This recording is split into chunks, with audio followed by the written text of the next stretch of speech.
نحمده ونصلي على رسوله الكريم اما بعد فاعوذ بالله من الشيطان الرجيم بسم الله الرحمن الرحيم رب اشرح لي صدري ويسر لي امري واحلل عقدة من لساني يفقهوا قولي. السلام علیکم ورحمۃ اللہ وبرکاتہ. ناظرین، پروگرام دعا کیجیے کے ساتھ آپ کی خدمت میں حاضر ہیں. آج ہم انشاءاللہ آپ کے ساتھ برے پڑوسی سے بچنے کی دعائیں شیئر کریں گے. انسان دنیا میں تنہا نہیں رہ سکتا. انسانوں کے ساتھ میل جول اس کی ضرورت ہے.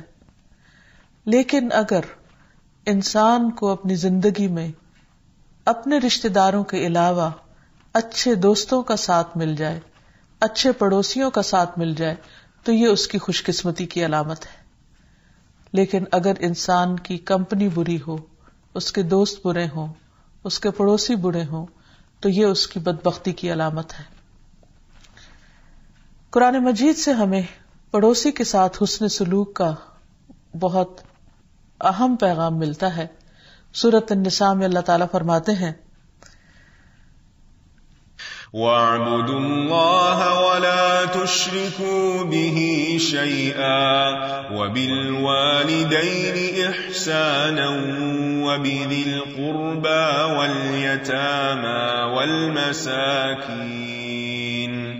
وَالْجَارِ ذِي الْقُرْبَى وَالْجَارِ الْجُنُبِ وَالصَّاحِبِ بِالْجَنبِ وَابْنِ السَّبِيلِ وَمَا مَلَكَتْ أَيْمَانُكُمْ إِنَّ اللَّهَ لَا يُحِبُّ مَنْ كَانَ مُخْتَالًا فَخُورًا. اور اللہ کی عبادت کرو اور اس کے ساتھ کسی کو شریک نہ بناؤ.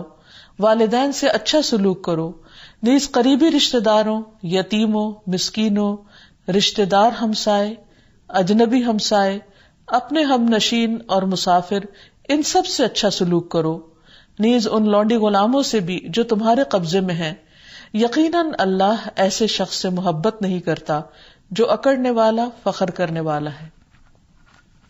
تو اس آیت میں واضح طور پر ہمیں پڑوسی کی اقسام بھی بتائی گئی ہیں اور ان کے ساتھ حسن سلوک کا بھی مطالبہ کیا گیا ہے، اور یہ ہمارے دین کے بنیادی اخلاق میں سے ہے. اس لیے بہت ضروری ہے کہ ہم اس سلسلے میں اللہ سبحانہ وتعالیٰ سے دعا کریں کہ وہ ہمیں اس دنیا میں اچھا ساتھ دے، اچھے دوست دے، اچھے پڑوسی دے، تاکہ ہم اس دنیا کے وقت کو، اس زندگی کو بہترین طور پر بسر کر سکیں. کیونکہ ہماری یہ زندگی، اس پر کل کی ہماری کامیابی کا انحصار ہے. انسان جب اکیلا ہوتا ہے تو بہت سے کام نہیں کر پاتا، لیکن جب اسے دوسرے اچھے لوگوں کا ساتھ مل جاتا ہے تو بڑے بڑے کام سر انجام دے پاتا ہے. اس لیے اس چیز کی اہمیت اور بھی زیادہ ہو جاتی ہے.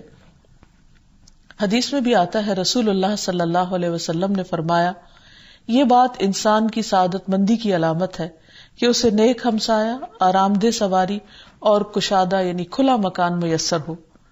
اور آپ صلی اللہ علیہ وسلم نے یہ بھی فرمایا کہ 4 چیزیں بدبختی کی علامت ہیں: برا پڑوسی، بد مزاج عورت، تکلیف دہ سواری اور تنگ گھر. اس لیے انسان کو ہمیشہ اللہ تعالیٰ سے خیر ہی مانگنی چاہیے، کیونکہ اللہ سبحانہ وتعالیٰ کے رحمتوں کے دروازے کھلے ہیں. یہ انسان کی اپنی کمی کوتاہی ہوتی ہے کہ انسان کوشش نہ کرے اور اپنے رب سے دعا نہ کرے، کیونکہ دعا ہر حال میں فائدہ دیتی ہے. رسول اللہ صلی اللہ علیہ وسلم نے فرمایا، اللہ تعالیٰ فرماتا ہے، میں اپنے بندے سے اپنے بارے میں گمان کے مطابق فیصلہ کرتا ہوں، اور جب وہ مجھے پکارتا ہے تو میں اس کے ساتھ ہوتا ہوں. اس لیے ہمیں اللہ تعالیٰ کو پکارتے رہنا چاہیے، اسے یاد کرتے رہنا چاہیے، اور یاد کرتے ہوئے اس کی تعریف، اس کی حمد و ثنا نہیں بھولنی چاہیے. سبحان اللہ و بحمدہ، سبحان اللہ العظیم، اور اس کے ساتھ ساتھ درود شریف کا بھی ذکر کرتے رہنا چاہیے.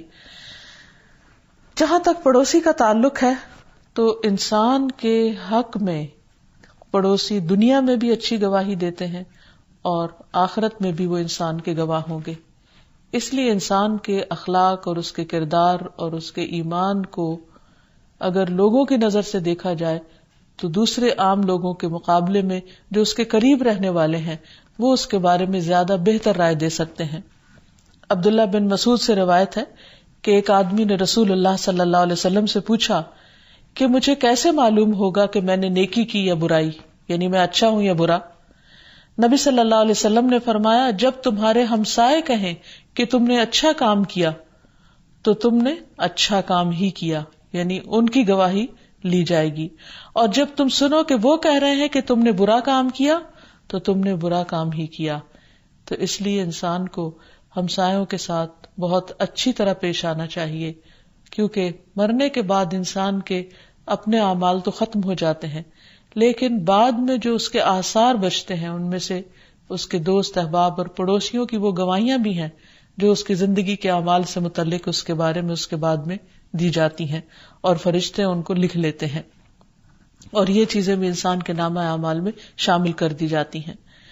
پھر اسی طرح یہ ہے کہ قیامت کے دن کچھ لوگ اللہ کے پڑوسی ہوں گے، اور وہ کون؟ رسول اللہ صلی اللہ علیہ وسلم نے فرمایا اللہ تعالیٰ قیامت کے دن اعلان کریں گے کہ میرے پڑوسی کہاں ہیں، میرے پڑوسی کہاں ہیں. فرشتے پوچھیں گے اے ہمارے رب کسے زیب دیتا ہے کہ وہ آپ کے پڑوس میں آئے؟ اللہ تعالیٰ فرمائے گا مساجد کو آباد کرنے والے کہاں ہیں. گویا جو لوگ مسجدوں سے دل لگاتے ہیں، مسجدوں سے محبت کرتے ہیں، مسجدوں کی زیارت کرتے ہیں، ایسے لوگ ان کو اللہ تعالیٰ اپنا پڑوسی قرار دیتا ہے، اور اس سے بڑی کسی کی خوش قسمتی کیا ہو سکتی ہے. جہاں تک انسان پڑوسیوں کے ساتھ حسن سلوک کا تعلق ہے تو رسول اللہ صلی اللہ علیہ وسلم نے اسے ایمان کا حصہ بتایا. آپ نے ایک موقع پر فرمایا جو اللہ اور یوم آخرت پر ایمان رکھتا ہے اسے چاہیے کہ وہ اپنے پڑوسی کے ساتھ اچھا سلوک کرے، یعنی اس کا اکرام کرے. تو گویا پڑوسی کے حق میں صرف یہی نہیں کہ اس کی ضروریات کا خیال رکھا جائے، بلکہ یہ بات بھی شامل ہے کہ اس کے ساتھ حسن سلوک کیا جائے، اس کو عزت اور احترام دی جائے. پھر اسی طرح آپ صلی اللہ علیہ وسلم نے فرمایا اپنے پڑوسی سے اچھا سلوک کرو تو تم مومن ہو جاؤ گے، یعنی یہ ایمان کا تقاضا ہے. یہ صرف ایسا نہیں کہ کسی ایک چیز پر تاکید کی گئی ہے، بلکہ یہ جان لینا چاہیے کہ اس کا تعلق ایمان سے. اگر اچھا سلوک کرے گا انسان تو انسان کا ایمان مکمل ہوگا، ایمان میں اضافہ ہوگا، اور اگر انسان برا سلوک کرے گا تو اس کے ایمان میں کمی واقع ہوگی. پھر اسی طرح پڑوسی کو نہ ستانا بھی ایمان کی علامت ہے. نبی صلی اللہ علیہ وسلم نے فرمایا جو شخص اللہ اور قیامت کے دن پر ایمان رکھتا ہے وہ اپنے پڑوسی کو تکلیف نہ پہنچائے. یعنی ایک طرف فرمایا کہ عزت احترام کرے، اس کے حقوق کا خیال رکھے، اور دوسری طرف اس بات کی بھی تاکید کی گئی کہ وہ اس کو اذیت نہ دے، تکلیف نہ دے. آپ صلی اللہ علیہ وسلم نے یہ بھی فرمایا کہ اللہ کے نزدیک بہترین ساتھی وہ ہے جو اپنے ساتھی کے حق میں بہتر ہے، اور بہترین پڑوسی وہ ہے جو اپنے پڑوسی کے لیے بہترین ہے. یعنی یہ نہیں کہ کسی ایک انسان کو یہ تاکید کی جا رہی ہے، بلکہ ہر انسان کو کی جا رہی ہے، کیونکہ ہر شخص اپنے پڑوسی کا خیال رکھے گا تو ہی ہر ایک کو اس کا حق مل سکے گا. اور اچھی ہمسائیگی شہروں کو آباد کرتی ہے اور بری ہمسائیگی شہروں کو ویران کر دیتی ہے. اور اسی طرح نبی صلی اللہ علیہ وسلم کو حضرت جبریل علیہ السلام نے ایک موقع پر آ کر پڑوسی کے بارے میں اس قدر تاکید کی تھی کہ آپ صلی اللہ علیہ وسلم کو اس بات کی فکر ہوئی کہ کہیں آپ پڑوسی کو وارثوں میں شامل نہ کر دیں اور وراثت کا حقدار نہ بنا دیں. پھر اسی طرح یہ ہے کہ پڑوسی کوئی بھی ہو، خواہ مسلم ہو، غیر مسلم ہو، اپنا ہو، پرایا ہو، رشتہ دار نہ ہو، کسی بھی ذات، رنگ اور نسل سے تعلق رکھتا ہو، اگر وہ آپ کی ہمسائیگی میں رہتا ہے تو اس کا آپ پر حق ہوتا ہے. ان سب کے ساتھ اچھا سلوک کرنا چاہیے. پھر اسی طرح کھانے پینے کے معاملے میں بھی پڑوسی کا خیال رکھنا چاہیے. نبی صلی اللہ علیہ وسلم نے فرمایا اے ابو ذر جب تم سالن پکاؤ تو اس کے شوربے کو زیادہ کر لو اور اپنے پڑوسی کی خبرگیری کرو، یعنی اسے بھی اس کھانے میں شریک کرو.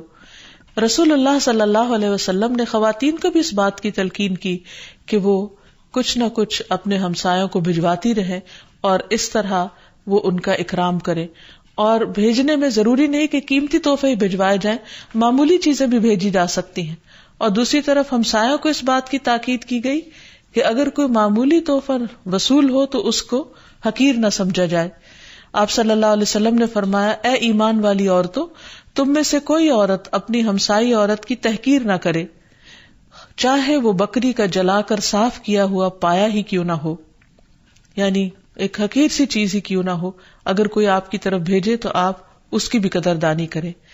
پھر اسی طرح یہ ہے کہ پڑوسی کو کھانے کی دعوت دینا اور ان کے ساتھ میل ملاقات رکھنا، اگر بیمار ہو جائے تو عیادت کرنا، اگر فوت ہو جائے تو جنازہ پڑھنا، اور اگر راستے میں ملے تو سلام دعا کرنا اور حال چال پوچھنا، یہ تمام چیزیں حق ادا کرنے میں آتی ہیں. اسی طرح آپ صلی اللہ علیہ وسلم نے یہاں تک فرمایا کہ وہ شخص مومن ہی نہیں کہ جو خود پیٹ بھر کر کھائے اور اس کا پڑوسی بھوکا رہے. آپ صلی اللہ علیہ وسلم نے اسے ایمان کی علامت قرار دیا کہ انسان جو اپنے لیے پسند کرے وہی دوسرے کے لیے پسند کرے.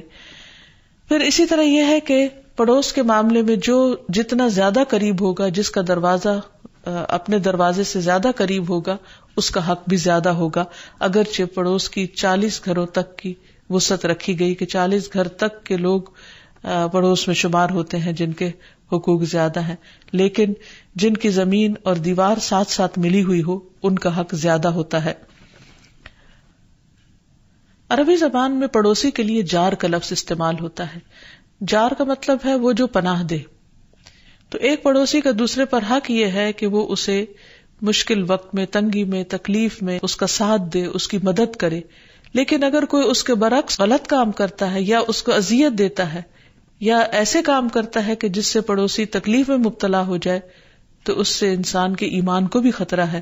آپ صلی اللہ علیہ وسلم نے ایک موقع پر قسم کھا کے فرمایا، اللہ کی قسم وہ ایمان والا نہیں، اللہ کی قسم وہ ایمان والا نہیں، اللہ کی قسم وہ ایمان والا نہیں. عرض کیا گیا کون یا رسول اللہ صلی اللہ علیہ وسلم؟ آپ نے فرمایا جس کا پڑوسی اس کے شر سے محفوظ نہیں. تو اس سے یہ پتہ چلتا ہے کہ اگر ایک انسان اپنے پڑوسی کو صحیح معنوں میں پناہ نہیں دیتا بلکہ اذیت دیتا ہے، تکلیف دیتا ہے، تو ایسے شخص کا ایمان سے کوئی تعلق نہیں. اور پھر پڑوسی کے ساتھ زیادتی کسی عام شخص کے ساتھ زیادتی کی بنسبت 10 گنا زیادہ زیادتی شمار کی جاتی ہے. پھر اسی طرح آپ صلی اللہ علیہ وسلم نے قیامت کی علامت اس بات کو قرار دیا کہ کوئی شخص اپنے پڑوسی کو قتل کرے. پھر اسی طرح آپ صلی اللہ علیہ وسلم نے اس شخص کے لیے ہلاکت اور تباہی کی بات قرار دی کہ جس کے ڈر سے یا جس کے شر سے اس کا ہمسایہ بھاگ جائے اور وہ جگہ ہی چھوڑ جائے. پڑوسی کو اذیت دینا اس قدر خطرناک کام ہے کہ انسان جنت سے محروم ہو سکتا ہے. رسول اللہ صلی اللہ علیہ وسلم نے فرمایا ایسا شخص جنت میں داخل نہیں ہوگا جس کی شرارتوں سے اس کا ہمسایہ امن میں نہ ہو، اور ایسے شخص کے لیے آخرت میں رسوائی ہی رسوائی ہے کہ جس کے پڑوسی اس کی اذیتوں اور تکلیفوں کا شکار ہوتے ہوں. اسی طرح انسان جہاں اپنے طرز عمل کو درست کرے اور کسی کو اذیت نہ دے، وہاں اگر کسی اور کی طرف سے تکلیف پہنچ رہی ہے تو اس موقع پر پھر کیا طرز عمل اختیار کرے.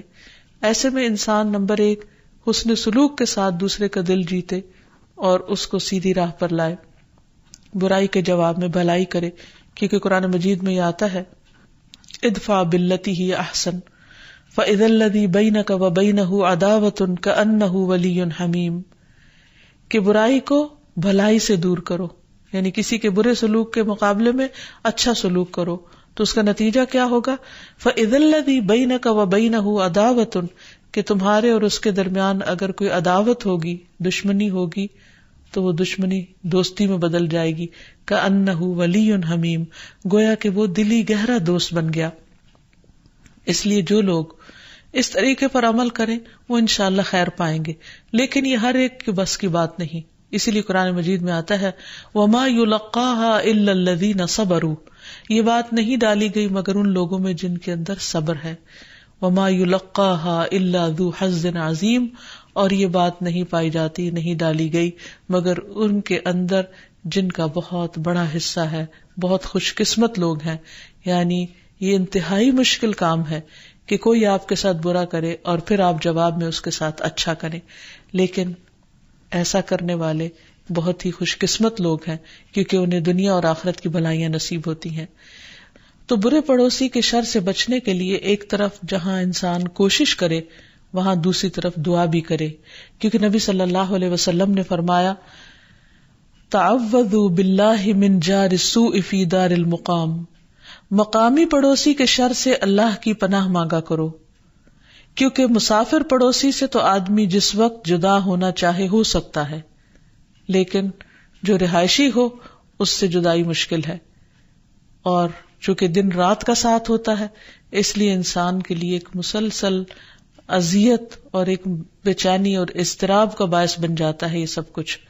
تو اس لیے خصوصی طور پر انسان کو اچھے ہمسائیگی میں جانے کی کوشش بھی کرنی چاہیے اور اچھے ہمسایوں کے ملنے کی، اور پھر اچھے خوش قسمتی کی علامت بھی یہی ہے کہ انسان کا ہمسایہ اچھا ہو، تو اس کے لیے دعا کرتے رہنا چاہیے.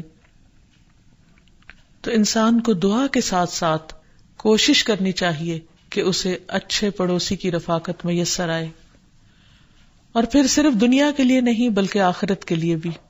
جیسے حضرت آسیہ نے دعا مانگی تھی کہ رب ابنی لی عندک بیتا فی الجنہ، اے میرے رب میرے لیے اپنے پاس اپنے قریب جنت میں گھر بنا دے. یعنی مجھے تیرا قرب چاہیے، تیرا ساتھ چاہیے، تیری محبت چاہیے، تیری رضامندی چاہیے. اسی طرح دنیا میں بھی صالح دوست اور صالح جلیس کی دعا کرنی چاہیے. علقمہ کہتے ہیں کہ میں جب شام آیا تو میں نے 2 رکعت نماز پڑھ کر یہ دعا کی، اللہم یسر لی جلیسا صالحا، اے اللہ مجھے کوئی نیک ساتھی عطا کر. یعنی خصوصاً انسان جب کسی نئے شہر میں جائے، نئی جگہ پر جائے، کسی نئی ویسینٹی میں جائے تو اس وقت یہ دعا کرے. کہتے ہیں کہ پھر میں ایک قوم کے پاس آیا اور ان کی مجلس میں بیٹھ گیا. تھوڑی ہی دیر بعد ایک بزرگ آئے اور میرے پاس بیٹھ گئے. میں نے پوچھا یہ کون ہے؟ لوگوں نے بتایا کہ یہ ابو درداء ہیں رضی اللہ عنہ، نبی صلی اللہ علیہ وسلم کے پیارے صحابی. اس پر میں نے عرض کیا کہ میں نے اللہ تعالیٰ سے یہ دعا کی تھی کہ اللہ مجھے کوئی نیک ساتھی عطا فرما، اور اللہ تعالیٰ نے مجھے آپ کو عطا کر دیا، آپ کو عنایت کر دیا. یعنی آپ میرے قریب آ بیٹھے اور آپ سے فوراً ایک تعلق قائم ہو گیا. جیسے ہم دیکھتے ہیں کہ حضرت موسیٰ علیہ السلام جب مدین پہنچے اور انہوں نے اللہ سبحانہ وتعالیٰ سے دعا کی، رب انی لما انزلت الی من خیر فقیر، کہ اے اللہ تیری طرف سے جو بھی خیر مجھ پر نازل ہو میں اس کا محتاج ہوں. ہم دیکھتے ہیں کہ موسیٰ علیہ السلام مدین اچانک پہنچے تھے اور وہاں وہ کسی کو بھی نہیں جانتے تھے، لیکن اللہ سبحانہ وتعالیٰ نے ان کو کتنا بہترین گھرانہ دیا، کیسے اچھے لوگوں کے ساتھ ان کا واسطہ پڑا. تو یہ انسان کی بہت بڑی خوش قسمتی کی علامت ہوتی ہے کہ زندگی میں اس کو اچھے دوست اور اچھے ساتھی ملے. تو اس کے لیے بھی دعا کرنی چاہیے، اور اس کے ساتھ ساتھ برے پڑوسی سے بچنے کی دعا کرنی چاہیے جو نبی صلی اللہ علیہ وسلم نے ہمیں سکھائی ہے. اللہم انی اعوذ بک من جار السوء ومن زوج تشیبنی قبل المشیب ومن ولد یکون علی ربا ومن مال یکون علی عذابا ومن خلیل ماکر عینہ ترانی وقلبہ یرعانی ان رأى حسنة دفنها واذا رأى سیئة اذاعها. اے اللہ میں تیری پناہ طلب کرتا ہوں برے پڑوسی سے، اور ایسی بیوی سے جو مجھے بڑھاپے سے پہلے بوڑھا کر دے، اور ایسی اولاد سے جو میری آقا بن بیٹھے، ایسے مال سے جو میرے لیے عذاب بن جائے، اور ایسے چال باز دوست سے جس کی آنکھیں مجھے دیکھ رہی ہوں اور جس کا دل میری نگرانی کر رہا ہو، اور وہ میری ہر نیکی کو دباتا جائے اور میری ہر برائی کو نشر کرتا جائے. اسی طرح ایک اور روایت میں آتا ہے نبی صلی اللہ علیہ وسلم یہ دعا کیا کرتے تھے، اللہم انی اعوذ بک من یوم السوء ومن لیلۃ السوء ومن ساعۃ السوء ومن صاحب السوء ومن جار السوء فی دار المقامہ. اے اللہ میں تیری پناہ طلب کرتا ہوں برے دن سے، بری رات سے، بری گھڑی سے، برے ساتھی سے، اور مستقل رہائش کے برے پڑوسی سے تیری پناہ طلب کرتا ہوں کہ تو مجھے اپنی حفاظت میں لے لے، کیونکہ برے لوگوں کے بیچ میں انسان کو طرح طرح کے خطرات لاحق ہوتے ہیں، انسان کی عزت جان مال محفوظ نہیں ہوتا، جبکہ اچھے پڑوسی ان سب چیزوں کی حفاظت کا ذریعہ بنتے ہیں، بلکہ خیر میں اور آگے جانے کا ذریعہ بنتے ہیں. پھر اسی طرح ظالم لوگوں کے خلاف اللہ سبحانہ تعالیٰ کی مدد اور ہمسائیگی کی دعا کرنی چاہیے. اس سلسلے میں بہت خوبصورت دعا ہمیں سکھائی گئی ہے. عبداللہ بن مسعود نے فرمایا کہ جب تم میں سے کسی پر کوئی ایسا حاکم ہو جس کی سخت گیری اور ظلم سے وہ ڈرتا ہو تو اسے چاہیے کہ وہ یہ دعا پڑھے، اللہم رب السماوات السبع ورب العرش العظیم کلی جارم من فلان ابن فلان واحزابہ من خلائقک ان یفرط علی احد منہم او یطغى عز جارک وجل ثناؤک ولا الہ الا انت. اے اللہ، 7 آسمانوں کے رب اور عرش عظیم کے رب، تو میرا پڑوسی بن جا، یعنی میرے لیے پناہ بن جا، فلاں بن فلاں کے اور اس کے گروہ کے مقابلے میں جو تیری مخلوق میں ہیں، اور اس بات سے روک دے کہ ان میں سے کوئی ایک بھی مجھ پر زیادتی کرے یا وہ سرکشی کرے. تیری پناہ بہت مضبوط ہے، تیری تعریف بڑی شان والی ہے، اور تیرے سوا کوئی معبود نہیں ہے. تو اللہ تعالیٰ سے دعا ہے کہ وہ ہمیں بھی اچھے پڑوسی، اچھے ساتھی، اچھے دوست عطا کرے، تاکہ دنیا میں رہتے ہوئے ہم زیادہ سے زیادہ اچھے کام کر سکیں. وآخر دعوانا ان الحمد للہ رب العالمین. السلام علیکم ورحمۃ اللہ وبرکاتہ.